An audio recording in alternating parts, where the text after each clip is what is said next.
TV 20 Kannada ವಾಹಿನಿಗೆ ಸ್ವಾಗತ. ಕನ್ನಡ ಮಾತನಾಡು ಅಂದಿದ್ದಕ್ಕೆ ಬಸ್ ಕಂಡಕ್ಟರ್ ಮೇಲೆ ನಡೆದ ಹಲ್ಲೆ ಖಂಡಿಸಿ ಇಂದು ಬೆಳಗಾವಿಯಲ್ಲಿ ಬೃಹತ್ ಪ್ರತಿಭಟನೆ ನಡೆಯಲಿದೆ. ಅದಕ್ಕಾಗಿ ಕರವೇ ಅಧ್ಯಕ್ಷ ನಾರಾಯಣಗೌಡ ಬೆಳಗಾವಿಗೆ ಆಗಮಿಸಿದ್ದಾರೆ. ಬೆಳಗಾವಿಗೆ ಆಗಮಿಸ್ತಾ ಇದ್ದಂತೆಯೇ ನಾರಾಯಣಗೌಡ ಎಂಎಸ್ ಮತ್ತು ಶಿವಸೇನೆ ಹಾಗೂ ಸ್ಥಳೀಯ ರಾಜಕಾರಣಿಗಳ ವಿರುದ್ಧ ಗುಡುಗಿದ್ದಾರೆ. ಎಂಎಸ್ ಒಂದು ಪಾಕಿಸ್ತಾನಿ ಸಂಘಟನೆ ಎಂದು ನಾರಾಯಣಗೌಡ ವಾಗ್ದಾಳಿ ಮಾಡಿದ್ದಾರೆ. ಪಾಕಿಸ್ತಾನದ ಕ್ರೂರಿಗಳಿಗೂ ಎಂಎಸ್ ಹಾಗೂ ಶಿವಸೇನೆಗೂ ಯಾವುದೇ ವ್ಯತ್ಯಾಸ ಇಲ್ಲವೆಂದು ನಾರಾಯಣಗೌಡ ಹೇಳಿಕೆ ಕೊಟ್ಟಿದ್ದಾರೆ. ಬೆಳಗಾವಿಯಲ್ಲಿನ ಮರಾಠಿ ಗೂಂಡಾಗಳ ದುರ್ವರ್ತನೆ ಗಮನಿಸಿದ್ದೀನಿ. ಕರ್ನಾಟಕದ ಬಸ್ಸುಗಳಿಗೆ ಮಸ್ಸೆ ಬಡಿಯುವುದು ಹಾಗೂ ಡ್ರೈವರ್ಗಳಿಂದ ಜೈ ಮಹಾರಾಷ್ಟ್ರ ಅನಿಸುವುದು ಎಲ್ಲವನ್ನು ಕೂಡ ಗಮನಿಸಿದ್ದೀವಿ. ನಿಮ್ಮ ಇಂತಹ ಗೂಂಡಾಗಿರಿಯನ್ನ ಕೇವಲ ಮಹಾರಾಷ್ಟ್ರದಲ್ಲಿ ಮಾತ್ರ ಇಟ್ಕೊಳ್ಳಿ. ಒಬ್ಬ ಕಂಡಕ್ಟರ್ ನೀವು ಹೊಡೆದ್ರೆ ನೂರಾರು ಮರಾಠಿ ಪುಂಡರನ್ನ ನಾವು ಹೊಡಿತೀವಿ. ಕರ್ನಾಟಕದ ವೀರರ ಇತಿಹಾಸ ಒಮ್ಮೆ ನೆನಪು ಮಾಡಿಕೊಂಡು ನೋಡಿ. ಹಲ್ಲೆಗೆ ಮುಂದಾಗಿ ಮತ್ತೆ ಕಂಡಕ್ಟರ್ ಮೇಲೆಯೇ ಪೋಕ್ಸೋ ಕೇಸ್ ದಾಖಲಿಸ್ತೀರಿ. ಯಾರೇ ಅದು ಪೊಲೀಸ್ ಕಮಿಷನರ್, ಯಾರದು ಇನ್ಸ್ಪೆಕ್ಟರ್, ಅವರ ಮುಖದ ಮೇಲೆ ಹೊಡೆದು ಹೇಳಬೇಕು. ತಕ್ಷಣವೇ ಇನ್ಸ್ಪೆಕ್ಟರ್ ಸಸ್ಪೆಂಡ್ ಮಾಡಬೇಕು ಅಂತ ವಾಗ್ದಾಳಿ ಮಾಡಿದ್ದಾರೆ. ನಾನು ಈಗ ಕಂಡಕ್ಟರ್ ಭೇಟಿ ಮಾಡಿದೆ. ಅವ್ರಿಗಿನ್ನೂ ತುಂಬ ಎದೆನೋವು ಇದೆ. ತುಂಬ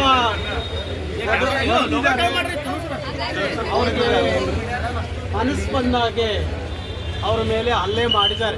ಕಂಡಕ್ಟರ್ ಮೇಲೆ ಅವ್ರಿಗಿನ್ನೂ ನೋವು ಕಡಿಮೆ ಆಗಿಲ್ಲ ಅಂತ ಹೇಳಿ ಅವರು ಕಣ್ಣಿಗೆ ಹಾಕಿದ್ರು.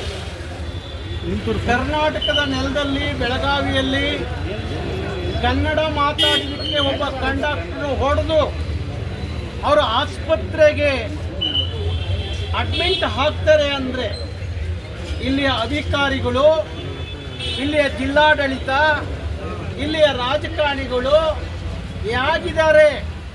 ಯಾಕೆ ಬದುಕ್ತಾ ಇದ್ದೀರಿ ನೀವು?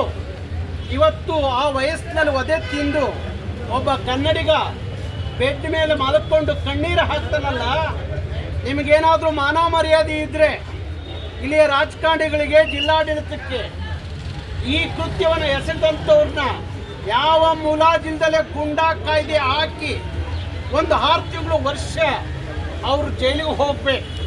ಅವ್ರನ್ನ ಕರ್ನಾಟಕದ ನೆಲದಿಂದ ಗಡೀಪಾರು ಮಾಡಬೇಕು. ಅವ್ರು ಇಲ್ಲಿ ಕರ್ನಾಟಕದಲ್ಲಿ ಬದುಕಲಿಕ್ಕೆ ಬಿಡಬಾರ್ದು. ಹಾಗಾಗಿ ಈಗ ನನಗೆ ತುಂಬ ಹಿಂಸೆ ಅನ್ನಿಸ್ತು. ಒಬ್ಬ ಕನ್ನಡಿಗನ ಹಾಸಿಗೆ ಮೇಲೆ ಕಣ್ಣೀರು ಹಾಕೋದು ನೋಡಿದಾಗ ನನ್ನ ರಕ್ತ ಕುದಿಯುತ್ತೆ. ಯಾವ ಈ ಮರಾಠಿ ಎಂಎಸ್ ಪುಂಡ್ರು ನನ್ನ ಕೈಗೇನಾದರೂ ಇವತ್ತು ಸಿಕ್ಕಿದೆ, ಅವರಿಗಾಗಿರೋದಲ್ಲ. ಆದ್ರೆ ಹಪ್ಪನಾಗಿ ಕರವೇ ಕಾರ್ಯಕರ್ತರು 1 ನಿಮಿಷ ಸಾಕು ಆ ಕೆಲಸ ಮಾಡೋಕ್ಕೆ. ಆದರೆ ಅವ್ರಿಗೂ ನಮಗೂ ಏನು ವ್ಯತ್ಯಾಸ ಇರೋಲ್ಲ ಅನ್ನೋ ಕಾರಣಕ್ಕೋಸ್ಕರ ಇವತ್ತು ನಾನು ಸುಮ್ಮನಿದ್ದೀನಿ.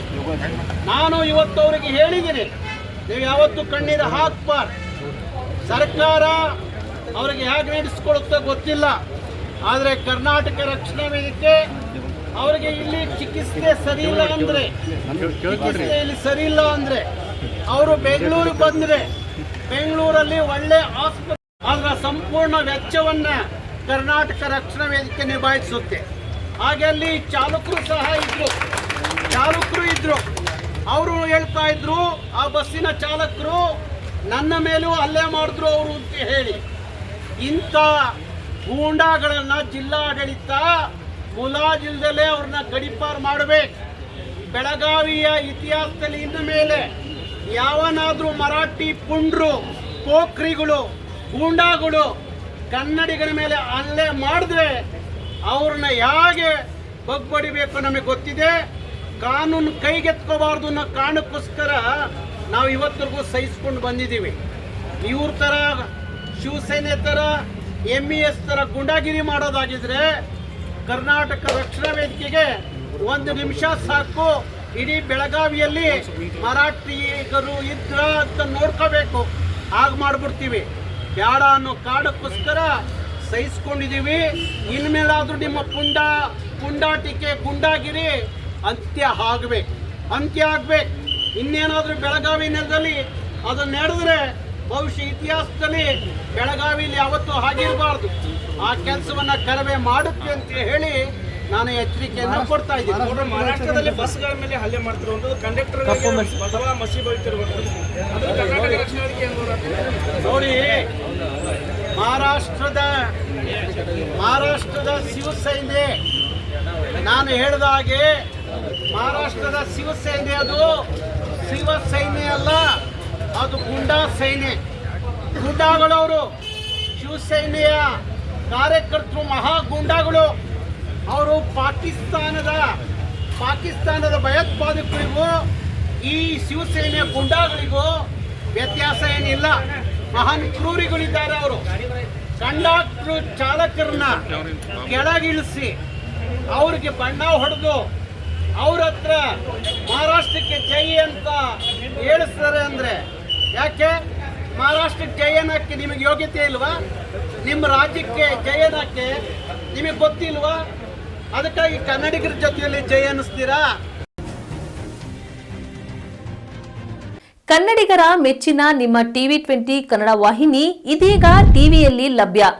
ಕರ್ನಾಟಕ ಮತ್ತು ದೇಶ ವಿದೇಶದ 360 ಡಿಗ್ರಿ ಸುದ್ದಿ ವಿವರವನ್ನ ಪಡೆಯುವುದಕ್ಕೆ TV20 ವಾಹಿನಿಯನ್ನು ಲೈಕ್ ಮಾಡಿ, ವಿಡಿಯೋಗಳನ್ನು ಶೇರ್ ಮಾಡಿ, ಕಮೆಂಟ್ ಮಾಡಿ, ಸಬ್ಸ್ಕ್ರೈಬ್ ಮಾಡಿ. HCN ಕೇಬಲ್ 842 ನಂಬರ್ನಲ್ಲಿ ಹುಕ್ಕೇರಿ ತಾಲೂಕು ಹಾಗೂ ಸಂಕೇಶ್ವರದ ಸುತ್ತಮುತ್ತಲಿನ ಹಳ್ಳಿಗಳಲ್ಲಿ ಲಭ್ಯ. PCN ಕೇಬಲ್ 129 ನಂಬರ್ನಲ್ಲಿ ಹಾರುಗೆರೆ ಸುತ್ತಮುತ್ತಲಿನ ಹಳ್ಳಿಗಳಲ್ಲಿ ಲಭ್ಯ. ರಾಯಬಾಗ್ ಡಿಜಿಟಲ್ ಚಾನೆಲ್ ಕೇಬಲ್ 80ನೇ ನಂಬರ್ನಲ್ಲಿ ರಾಯಬಾಗ ತಾಲೂಕಿನ ಸುತ್ತಮುತ್ತಲಿನ ಹಳ್ಳಿಗಳಲ್ಲಿ ಲಭ್ಯ. UDCN ಕೇಬಲ್ ನೆಟ್ವರ್ಕ್ ಉಗಾರ ಸುತ್ತಮುತ್ತಲಿನ ಹಳ್ಳಿಗಳಲ್ಲಿ ನಿಮ್ಮ TV20 ಕನ್ನಡ ವಾಹಿನಿಯೂ ಲಭ್ಯ.